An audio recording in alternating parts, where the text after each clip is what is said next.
एका प्रोग्रामरची पॉवर काय असते. एक मोठी स्पेस एजन्सी आहे. 1962ची बात आहे. रिअल आहे. तर 1962मध्ये स्पेसक्राफ्ट लॉन्च केला गेला होता.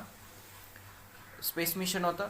तर त्या स्पेस मिशनमध्ये स्पेसक्राफ्ट लॉन्च केला, वरच्या ऑर्बिटमध्ये गेला आणि वरच्या ऑर्बिटमध्ये तो एस्केप करायच्या ऐवजी एका वेगळ्या डायरेक्शनला गेला.